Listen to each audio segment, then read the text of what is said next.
So hi, my name is Quentin Russell, and I am the content marketing specialist here at Doc365. If you're not aware what Doc365 is, we're a company that wants to make sure that other businesses really have the tools that they need to maximize their productivity and performance. We do a lot of SharePoint-based solutions, so intranet, content management, document management, customer relationships management. Our main ethos is just really making sure that you have all of the resources and knowledge that you need to really reshape the way you work in the modern business landscape. Now, as a lot of you know, the modern business landscape is in a bit of an upheaval right now due to the recent coronavirus outbreak. As I'm sure a lot of you are aware, the CDC has called for social distancing. There have been calls for companies to have their employees work from home, and a lot of companies and employers are really reluctant to do that, considering that there's no real way of making sure that employees are engaged, that they're able to maintain the same level of communication, and there's fears that when you're looking back at this quarter, you're just going to see a huge productivity drop halfway through because employees are working remotely. And those are legitimate fears, and we really wanted to address those. So that's why we reached out to some friends of ours at the University of North Florida, Ben Hippelli and Matthew Leon. If you guys want to really quick introduce yourselves. Dr. Matt, you first. Yeah, sure. Hi, I am Matt Leon. I'm an assistant professor of management here at University of North Florida. And my background is kind of split between human resource management and defense contracting with specialties in managing stress, engagement, and burnout. So I'm really happy to be here and talk to you all about those things today. On you, Absolutely. And my name is Ben Hippeley, and I am a professor also at University of North Florida and teach professional selling. And when I am not bogging students down with a lot of homework and role plays, I am in the corporate world with benchmark training and helping companies find talent and get their talent ramped up so that their salespeople stick around for a while and hit quota. All right, sounds good. So the way this webinar is going to work is that for the first, we're gonna start out with a couple pre-generated questions to really get things started, to really get in the groove of things, and also kind of let some more people filter in. However, all throughout the webinar, we ask that instead of asking the questions verbally, you use the chat feature to ask us questions. Now, for questions that you ask, we ask you to start them with hashtag webinar QA. That way, when I'm going through and collecting those questions, we can really, I know what to look for and it doesn't really get lost in the chat. With that said, I think it's time to get started.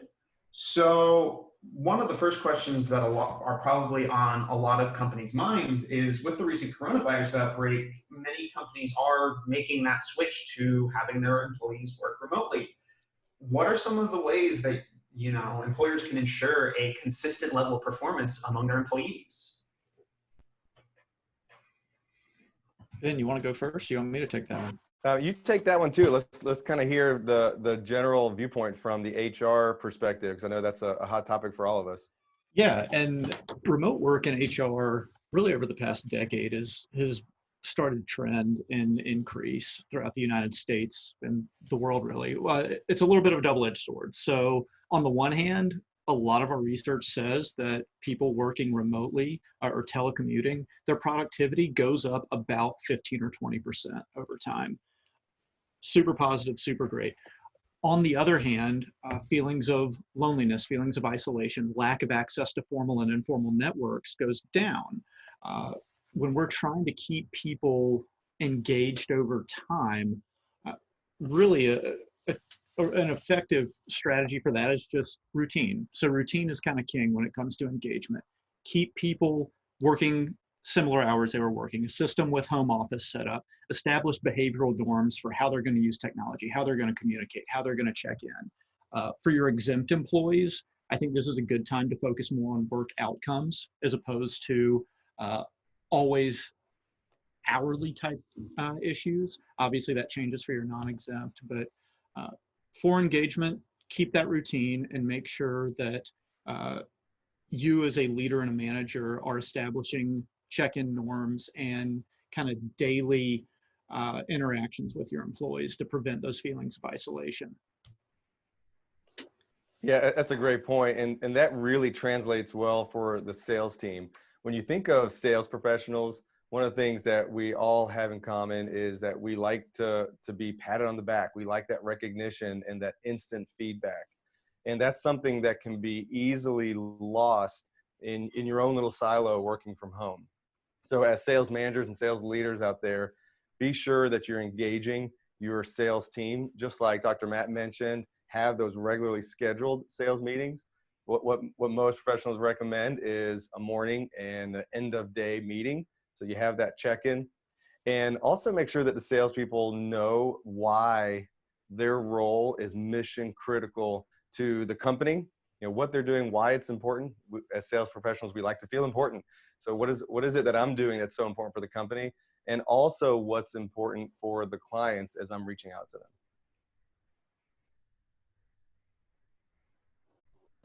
All right. Definitely great answers. So I guess one of our next questions is, what are some strategies that employers can use to really build an online social meeting space for their workforce? Because that's definitely going back to that feeling of isolation that some employees may be feeling. What can really be done to help? What can managers really do to foster that among their teams? And Dr. Matt, one thing that I've noticed is that a lot of that's limited to what you have access to as a team and as a company. So maybe do you have some kind of overall best practices or best tools out there? And I'll share some thoughts on the sales side too afterwards. Yeah, so in terms of building those online social meeting spaces, like you said, one thing that's going to limit is going to be technology available. There are going to be employees working from home that maybe don't have the ability to teleconference. They don't have, necessarily the desire to use a personal cell phone or a personal home number for work type issues. But the big things that as leaders you need to do is, one, know that your employees are going to follow your lead. So a lot of social interaction is the informal piece of it. So as a manager, that means setting up kind of times and behaviors to have those informal conversations, whether it's at the beginning of the day or the first few minutes at the beginning of a meeting. Just check in, say, how's everybody doing? And for a manager, that can mean things have gone well, but it turns out my dog cannot figure out why I'm still at home. And opening up those tiny channels for communication and kind of explicitly giving your employees permission to talk about those things over email, technology, whatever. There are existing tools. I know you're going to cover some of that, but we have things like Zoom that we're using now, Slack, Microsoft Teams. Adopt existing technology and things that your employees are already comfortable with. And then as a final piece of that, even if it feels artificial, set up remote social interactions. Have a virtual lunch with everybody. Everybody sit down with a cup of coffee during your morning meeting and take a little bit of extra time knowing that you're not going to see your employees the rest of the day. Yeah, I love that virtual lunch idea. That's really powerful. What a great way to socialize, talk about how much toilet paper you have left in your house, and just to get those types of conversations flowing is really powerful. So love that you said Microsoft Teams, Slack, those are great tools for that type of interaction. Worst case scenario, if you don't have access to that, you can consider starting one group email with just your specific team and have everybody hit reply all with whatever memes they're looking at, whatever's going on, whatever prospects they've spoken to, where that call went really well, and share that type of excitement through that group email or that group text even. Seems a little primitive, but there are many options out there if you don't have access to specific software, for sure.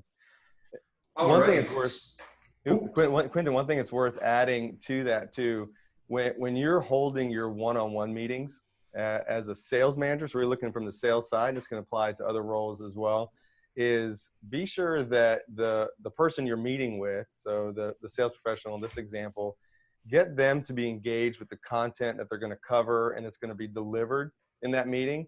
So it's not just the sales manager talking and the sales professional taking notes. Let them get engaged in that. So during those one-on-one meetings, you have the opportunity to see what they're experiencing day by day and the content that they bring to the meeting.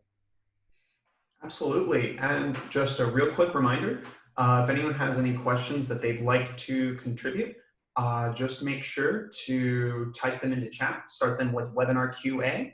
And actually, we have one from the audience right now from Madame Bolanos. I'm very sorry if I butchered that, by the way. So her question is, how can we engage people whose job it is to train people face-to-face, which means they believe that the effect of having people in front of you is way better or not the same as just speaking through a PC? That's a great question. And Dr. Matt, I know that you teach some online classes as well. So maybe give us kind of a broader perspective, and I'll talk about some of the online instruction that I do from a sales perspective.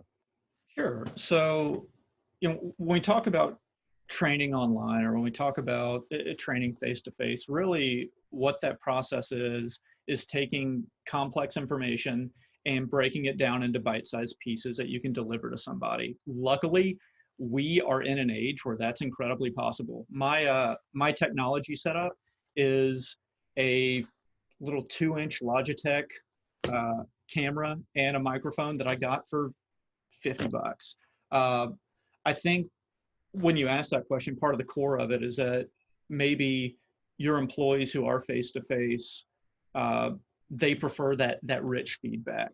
And it's scary to think that, well, I can't see this person's face. I can't see their body language. How am I going to effectively respond to their needs? And as a manager, a lot of that is going to be trying to find ways where they can still get feedback they're comfortable with. So I would start with saying, well, with my employees, what is it about face-to-face that you like? Is it one of these things where you can get questions from the audience? Is it that you get to move around? Is it that you get to express yourself using body language? They're cheap and effective tools to create an environment with rich feedback through technology that's very accessible. That's great. I love that bite-sized component to it. We're tempted as trainers, right, or coaches, that we want to share all of the knowledge that we have with the trainee and make sure that we're not leaving any stone unturned, so they have that information to go out there and perform in the field or whatever it is that you're training them for. And really, we need to take the opposite approach, like Dr. Matt was saying, bite-sized pieces, and have that engagement for each one of those bite-sized pieces. So I'll never forget when I first started training or teaching professional selling online, that seemed very counterintuitive, because that's a very hands-on discussion you need to have with your trainees. There's lots of role playings, etc. So 2 things that really come to mind to answer your question, in addition to that bite-sized component, is get the trainees engaged in the content. And that means that they need to be hands-on, whether it's video role-playing the content that they're learning. So they can do that solo, they can do that with their kids who are also at home and not at school, whatever they need to do to actually practice and engage in the content, that helps increase the retention and the level of learning dramatically. So that engagement's really important. So that could be through discussion, be group discussion if you're training an entire class. It could also be through video role plays that they're doing as a group, just like we're doing here on Zoom. So the more that you can get the trainees to regurgitate and engage with that content, the better the outcomes will be. And I've seen this in my online professional selling course versus my on-campus one, that there are some real specific pros to being online and training, and that you can't actually replicate in person. So you can actually do a better job as long as you approach it differently than what you might do in a classroom face-to-face or just one-on-one face-to-face.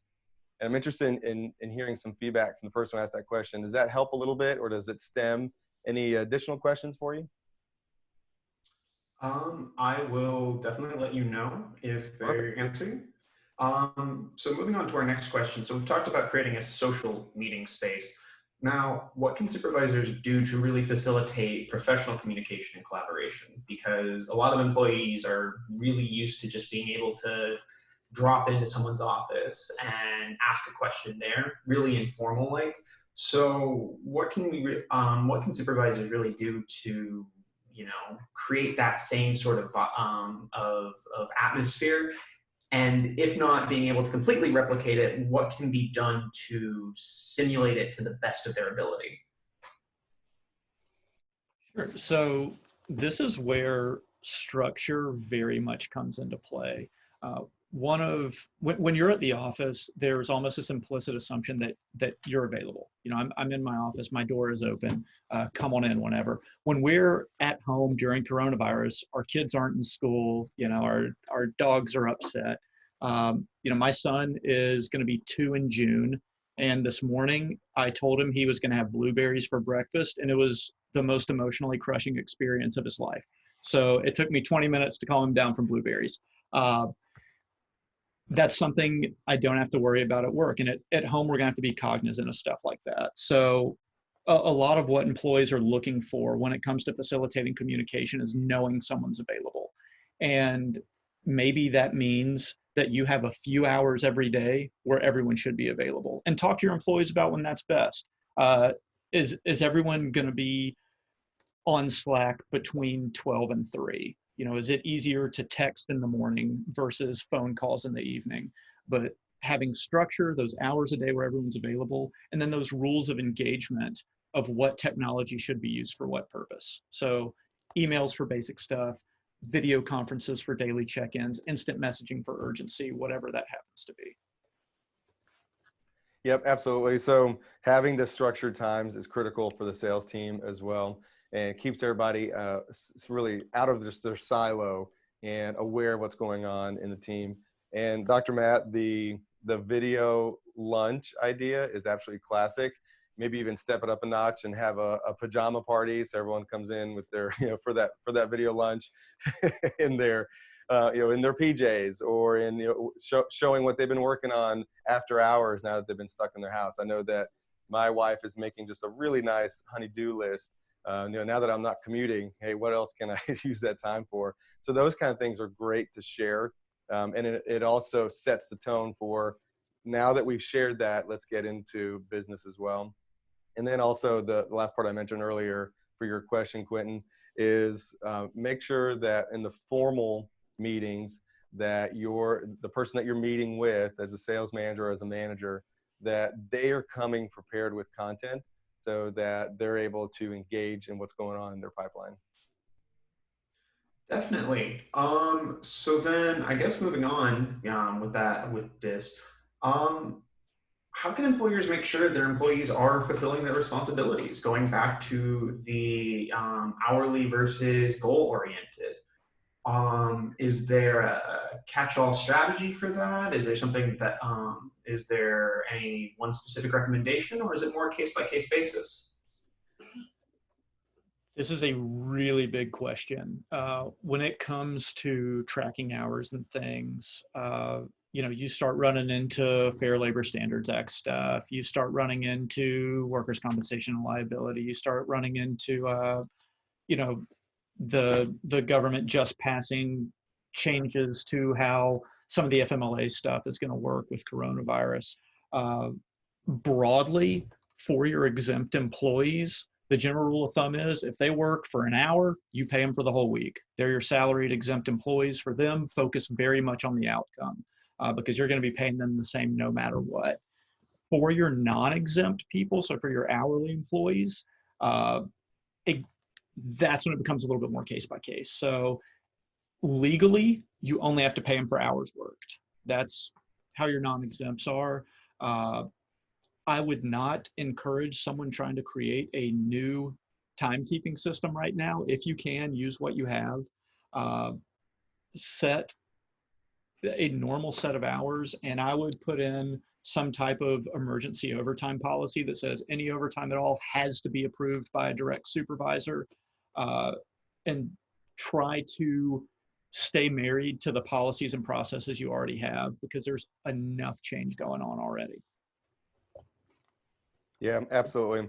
And all that definitely echoes into the sales world specifically. In addition to that, as sales managers, we are used to managing activities and managing outcomes, right? We look at our activities as leading indicators for what the month or the quarter is going to look like and how each salesperson is going to deliver on those quotas. So that remains the same. That concept remains the same for us as sales leaders.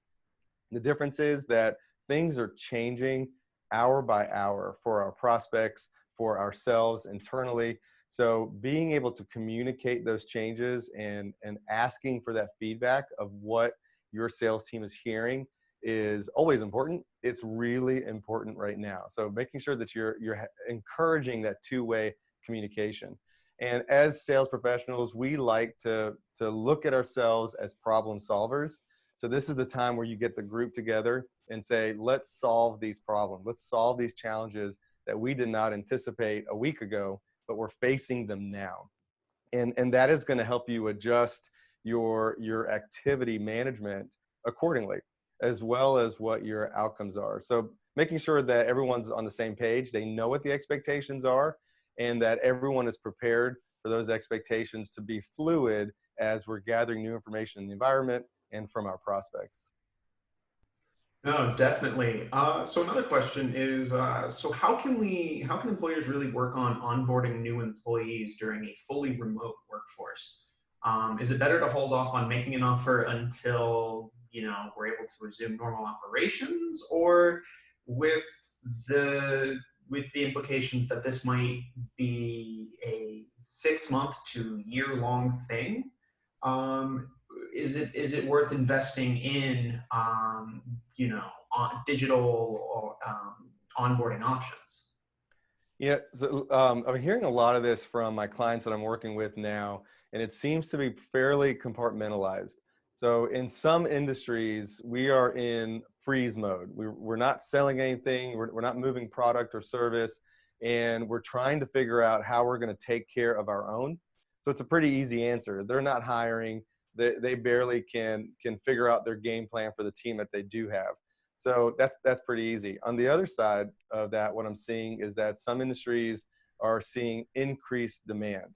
And while because of the previous or the current job status, it was hard to find talent anyway. So these companies are really pushing hard to get the new talent in there. So there's a couple of things that they're seeing. One is that there may be an increased talent pool starting right now and in the weeks to come.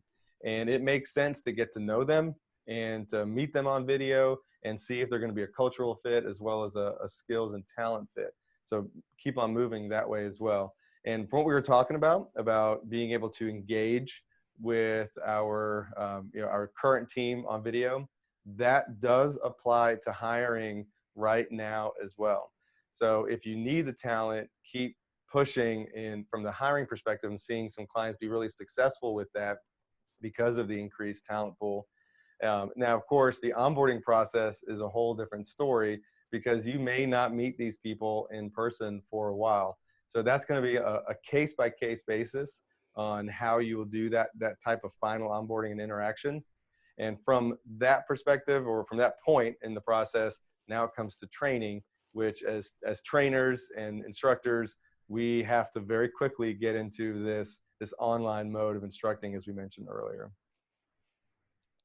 Yeah, Ben, those are all super great points. The only additional thing I'd like to add, because Quentin, you'd mentioned extending offers. Once you start extending offers from an HR standpoint, that's when, as an employer, you can start engaging in a lot more of like your background checks, et cetera, things like that. So I think it's again, case by case basis, appropriate to extend those offers, even if you have to play with the start date a little bit. Ben hit a ton of great stuff on the onboarding and training. So I think we're good. Gotcha. So going back real quick to hourly employees and everything, um, what should they be doing to track their work? Like we kind of touched on it a little bit, but are there any tools, any techniques, any really strategies that employees can use personally and employers can use on a more top-down level to make sure that, if they are working with multiple hourly employees, that everyone is accurately tracking everything? Yeah, Matt, if you could start with that one, but first, Quentin, I think we were thinking about doing maybe like a poll to see if we have a mixture of managers or of frontline employees on this call. Do we know what the balance might be? One second. Since I'm not the originator of the poll, I don't think I'm able to see that. One second. Okay, and that's all right. So as we're calculating that, maybe Joe might have some information on who the audience is made up of mostly, because we can address that specifically. But Matt, if you would kind of start from your side there. Yeah, so managing remote work arrangements with hourly employees is hyper contextual and kind of a difficult thing to do. From a legal standpoint, you have a lot more flexibility with your hourly employees in terms of, can I reduce hours if needed? Yes. Can I ask them to stay at home if they were somewhere that was infected? Like, yes, that falls under OSHA stuff. From a legal standpoint, Fair Labor Standards Act just says that if they are working, if you're non-exempt or working, you have to pay them for the actual hours worked, and that's it. Without, again, kind of knowing roles and industries and things like that, there are different ways that employers handle it in terms of how you manually track work, whether that's having a literal manual check-in with your manager where you call them, email them early in the morning. A lot of employees do a daily diary of, these are the things I had to accomplish. And that a lot of that falls on the manager, where you say, hey, normally I have you scheduled for 8 hours.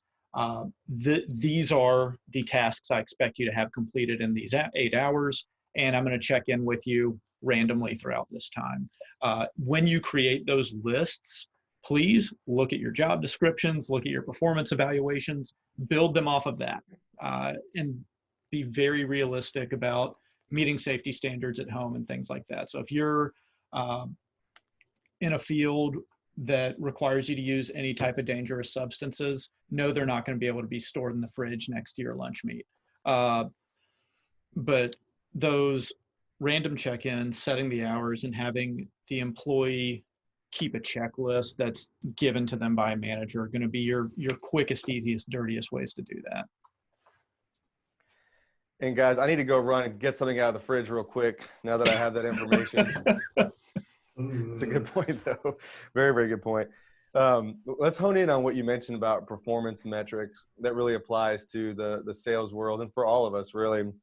So making sure that again, that needs to be fluid for the sales team, because the way that our prospects are reacting to the current situation is going to be different for every industry, for every company. But keeping those performance metrics in mind and as the main point of structure, Dr. Matt, I think that is super important. And let's also take a look at this from a different perspective. I think you covered everything that and more that I could think of from the manager's perspective. And considering us that are in the front line, this is an opportunity for us to really build trust with our managers. And this, I think, applies to everybody regardless of the audience. So if you're a individual contributor and you have your performance indicators that you have to own, this is an opportunity for you to build trust with your direct supervisor and go above and beyond on the communication and the transparency while we're experiencing that. It's a real great opportunity for you to build trust with your direct supervisor. And this applies to all of us as we go up the chain of leadership, because a lot of us have a team that we're accountable to, as well as maybe a district or a VP manager that we're accountable to. And that trust goes both ways. So really open up that transparency and work on building trust with your team that reports to you, and work on building trust to whoever it is you report to, and all the way up to the CEO and the president of a company. This is your opportunity to build trust with everyone, all your stakeholders, all your employees, so that everyone knows that you're focused on their best interests as a team, in addition to the company. So let's really take advantage of this time to build on that. Gotcha. So this is so one big question that I think is probably on a lot of people's minds is so in the last day or so, there have been talks about this going, like we were saying earlier, this going into July, or potentially, all throughout the year. Originally we weren't really going to touch on this, but with these recent developments and everything, what can companies do to really start preparing now to make those transitions into potential long-term, a potential long-term situation? So from a management standpoint with that, one of the things that initially comes to mind that you're going to worry about is how am I going to manage people that I don't see every day? For that, it's so important to formalize and focus on processes. I think it's very tempting and easy to say, you know what, I just want you to get this job done and get this outcome completed however it needs to be done. There is an element of that. I mean, we're working in very different conditions, but if this does become a July thing, an August thing, that's when it's really important to formalize the processes for the outcomes we want. As we look at performance over time, what really predicts consistency with it is people sticking to all the steps they need to stick to. Human beings very much, we're very efficient, and sometimes that's a great thing. Sometimes we, are able to utilize that very effectively. Other times, especially when you can't always see what your employees are doing, you're rewarding A, but you're hoping for B. And by that idea, I mean, you could say, well, what I'm hoping for is that you are going to build long-lasting relationships with our customers. That's what I hope for, but I'm rewarding you for completing a single sale or a single action. People are going to move towards that outcome and completing that action as opposed to that process you're really hoping that they're going to engage in. So focusing on that process, and then having some type of mechanism where you can collect employee feedback. Because if you can't see your employees, you're going to have to make it easy for them to communicate with you. And that means them being able to tell you, I'm struggling with this, I don't know how this works, or hey, I found a new and better way to do it, and I want to tell everybody. So process and communication. To piggyback on that last statement you just said, that is, this happens in the normal work environment, where if you don't encourage two-way communication, teams tend to pull together and start to grumble about things that are not working, that leadership is asking them to do. It becomes sort of a little bit of a pent-up frustration, and then it bursts into communication upward. And that can happen more now than ever. So keep in mind that your teams are communicating outside of any structure that you have within the company as we speak right now. They're texting each other, calling each other. And if something's not working, if leadership's not listening or encouraging two-way communication, you're going to find out the hard way, and it's much more difficult to solve when that happens. So encouraging that two-way communication prevents that pent-up frustration from exploding all at one time. So what you said, Dr. Matt, I'm making a note of to make sure that we're doing that here as well. And the other thing to think about to your question, Quentin, is that it's human nature, right? Our lizard brains take over in these times of stress, and we have three responses. We have fight, flight, or freeze. And we're seeing a lot of companies, whether it's leadership or the companies as a whole, that are in this freeze mode going, oh my gosh, what's going to happen? And eventually we're going to get out of that freeze mode, and we're going to get into fight or flight mode. And we have to decide how we want our team to engage in that mode. And sometimes we just have to accept that we are in a temporary normal. You know, when you said July or August, Dr. Matt, I'm like, oh my gosh, July or August, really? I know I've thought that a million times, but when you hear someone else say it out loud, it's not a good feeling. But this is our temporary norm that we are working in right now. And we need to find the best way that we can as a company, as a team, to work towards thriving in this temporary norm, because that freeze mode can get you in a lot of trouble if it lasts too long. And so we'll see this from the business community, because that's who we are as a business community. We're people of action. And so we'll get into that mode of how do we do the best we can in this temporary norm. Definitely.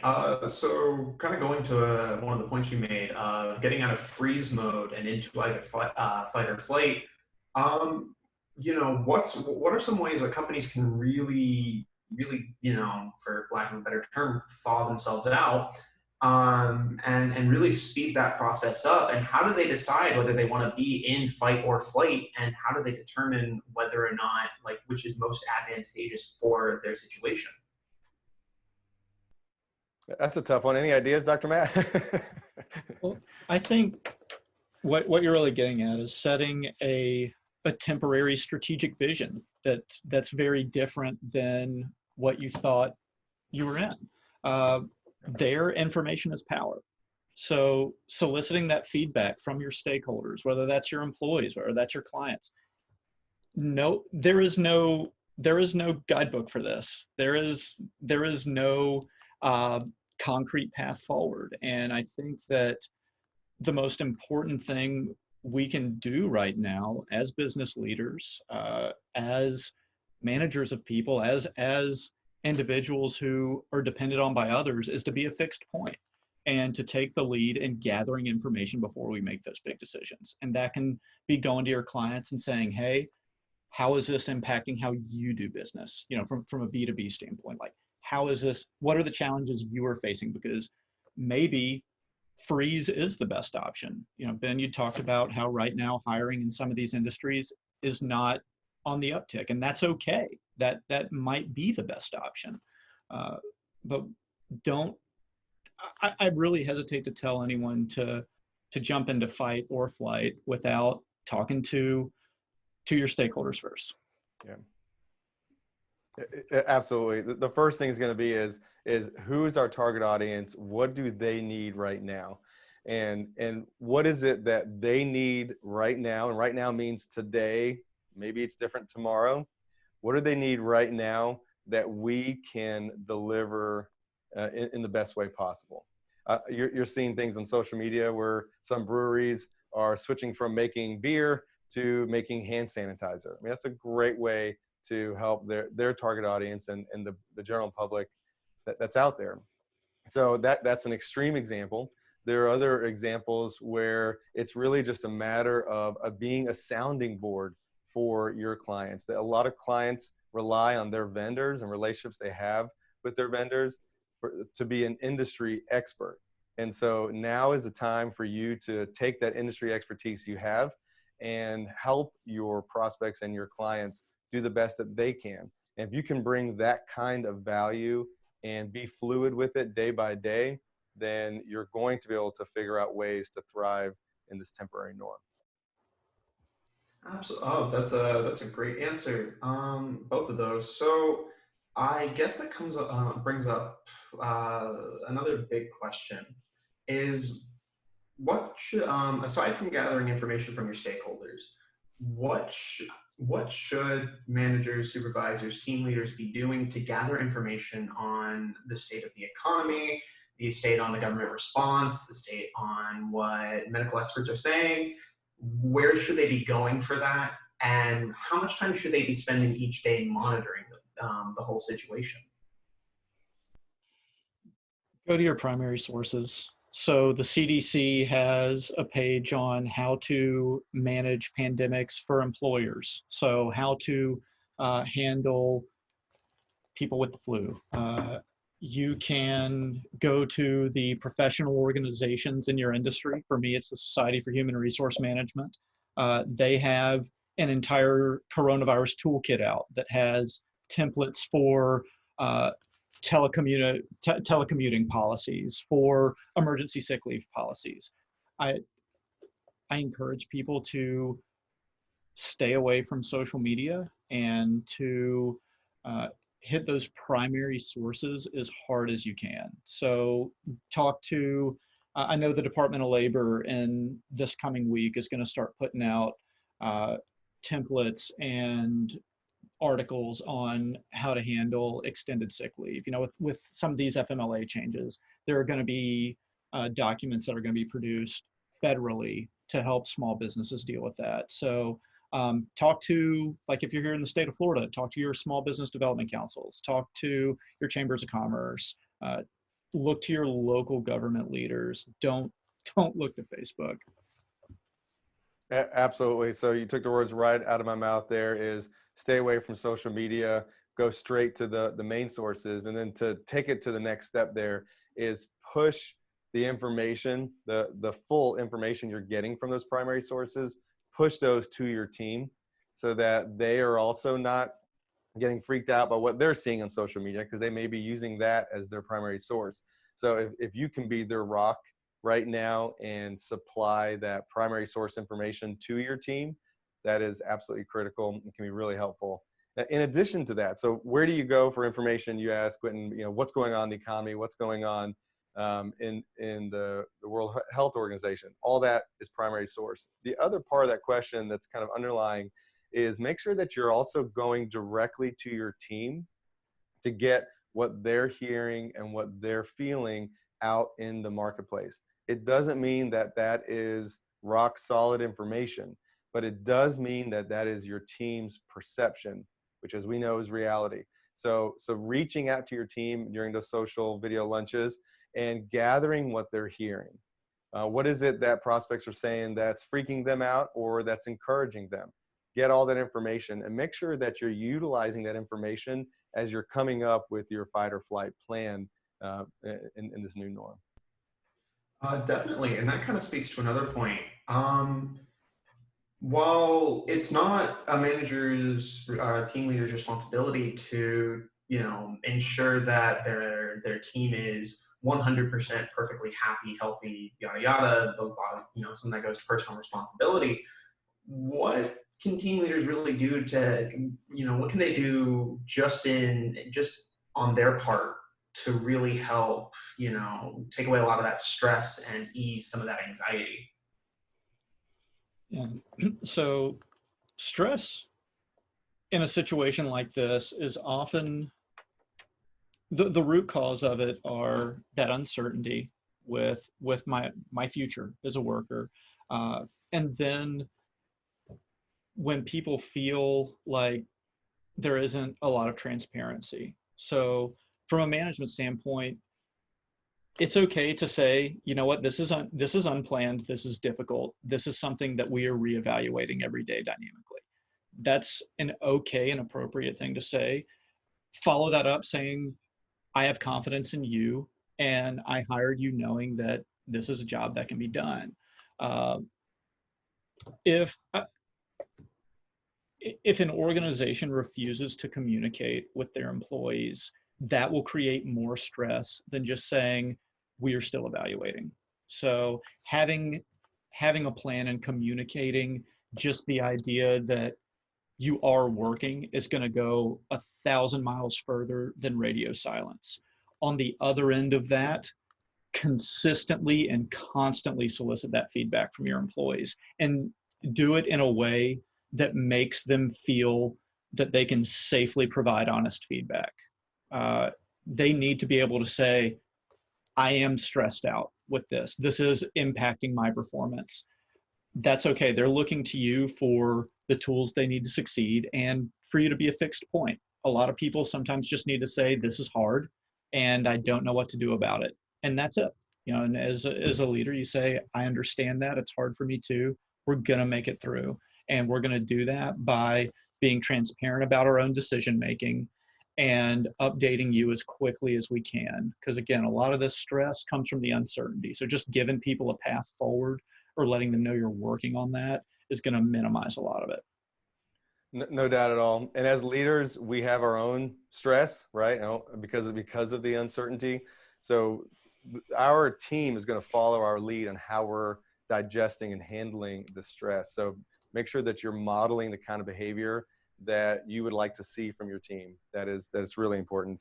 And the key thing here is focus on why their role is important. Like we mentioned this earlier. If your team feels like they are contributing substance to the company, to your company and to their prospects, they're more likely to take ownership to those expectations that you set for them. And going back to Matt's point about getting that two-way communication, if they feel like they can't deliver, your team just can't deliver on what it is that is needed, ask them what they can do. What can we do as a team right now? And nothing is just not an option, but what can we focus on? What can we deliver right now? And get their feedback as a way to gauge where they stand and what the options are as you're moving to this norm. Definitely. And then I guess it's not a fun question for sure, but what happens if an employee isn't able to perform? What if they're not able to, what if they are just unable to, after multiple chances, perform at home? What do you do to really, what do you do in that situation? Matt, you mentioned there's some new regulations that we should consider. So walk us through that, if you would. So right now, a lot of the first thing you need to do is figure out the source of that non-performance. If it is medically related, you have to treat that a little bit differently than you're going to if it's just, I can't do the job after multiple interventions.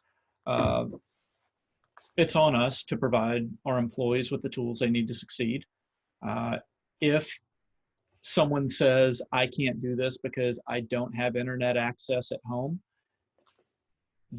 that becomes a tricky situation. If it's, I can't do this because someone I'm caring for has contracted coronavirus, that's something where FMLA is going to start coming into play. That's something where if someone has to self-quarantine for longer than others because they have an autoimmune disease, that's where Americans with Disabilities potentially comes into play, right? This is where things get a little bit tricky. So look for that source of that lack of performance. If it's something we need to consider legally or need to make reasonable accommodations for legally, take all those steps first. If it's someone who just isn't performing well and they, to you, it is just purely a performance issue, try your best to follow the exact same progressive discipline procedures you would as if they were at work, because you've got to protect yourself first from a liability standpoint. Yeah, and measuring performance, measuring expectations around what the team is capable of doing outside of those specific examples that you gave is an important part of it. Matt, I'll challenge you a little bit more and ask, what if you have an employee that was on a performance improvement plan prior to the last few days and the last week, and their performance is not improving outside of those examples that you just gave? Ooh, okay. That is a fun question. So it looks like we're out of time. Oh yeah, we've got to go. I have so many, got to go do my laundry. So if you have someone who's already on that performance improvement plan, first thing you need to do with them is sit down and readjust. So I again, completely contextual. I do not think you're going to get a lot of buy-in from the rest of your employees if we all have to go home and someone doesn't have access to the tools they need to do their job, and then you terminate them, put them on probation, whatever you happen to do, because that person is the first thing they're going to do is text everyone else on their team and say, you know what, I can't even get in to the files I need because my VPN is down and I'm being punished for it. So you might as well watch your backs. It's going to happen to you. Watch your back, exactly. So adjust that, create a new agreement, and make sure that employee understands what those new expectations are. And also that that the second we're back at work, the old agreement reapplies. So that's, if they're on that improvement plan, realistically, you're going to have to adjust it. I know that's not a fun answer. I know that's not a convenient answer, but you're going to have to do it. It's a great answer, and I'm making notes on that too. So that's I know a lot of my clients find themselves in that situation, especially in sales, because it's so performance oriented. So readjusting, and they're still on the plan, but now this is the plan based on the new environment. Let's stay strong, make sure they have the tools that they need. And the good thing is there's a really good chance that in this time of need, if they understand how important their role is, that they might step up and get themselves out of that hole. Yeah. And I think that also applies to just your regular performance measures. I don't know what an industry standard looked like a month ago, but I guarantee you it's different this month than it was 6 weeks ago. So, without a doubt. Quentin, how are we doing on time? And do we have any other questions coming in from the audience? We do have one from the audience where they're asking if this webinar is being recorded. Yes, we are recording this webinar, and we will be sending it out to everyone in an email later today after we edit everything together. Unfortunately, however, we are out of time. We've actually run a bit over. However, thank you guys so much for being so helpful throughout this webinar. Just real quick, And Quentin, if anyone has any more questions, Dr. Matt, how can they get a hold of you? And I'll share that same information.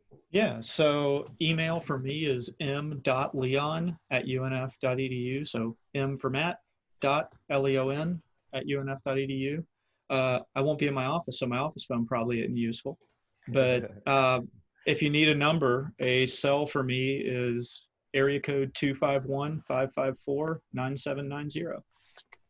Perfect. And you can email me at Ben, you have my first name, at mybenchmarktraining.com. So email me there. And then you can also connect with me on LinkedIn if we're not connected already. And we can chat that way as well too. So there are no other Ben Hippoly's on LinkedIn. So feel free to reach out that way for sure. And with that, that is the end of our webinar. Just know that, wow, this would just go. All throughout this situation, Doc 365, we're going to be releasing blog content throughout the coming weeks, really updating employers on what they should be doing throughout the coronavirus outbreak. So if you want to head over to our blog, it's blog.mydoc365.com. In the last 2 days, we recently released blogs about, really how to manage your workforce effectively while working remotely, and, specifically what tools you can really use. We're a little biased here. We really like Doc Intranet. We think it's really good for managing employees remotely. There's a ton of different features that you can really use. And, there's document management, like we were saying. It's really good for creating custom workflows, tracking time, really creating that social collaboration with one another and increasing employee engagement. So if you're really interested in getting started with Doc, learning more, if you want to head over to our website, mydoc365.com, you can head over there, learn about our different product lines, and really think about maybe signing up for a demo. You might seem somewhat reluctant to take on and to really be looking at a new product right now, but if this lasts much longer, if this goes on into July and beyond, you really need to be looking at remote intranet options. And Doc is probably one of the best on the market. Yeah, Quentin, that's a great point. There's going to be a need for better collaboration in the environment that we're in, and the technology is by far going to be a great way to get there. It's a really good point. So if you're looking to do that, make sure to contact us through our website, and our phone number is 904-903-4475. Thank you very much, and we hope that everyone has a great day, and we hope that everyone stays safe throughout this. Absolutely. Thank you for putting this together, guys. Really appreciate the opportunity to help those out there as we're going through these uncharted waters. Thanks so much. And real quick, thank you for everyone for coming out, and thank you guys for contributing.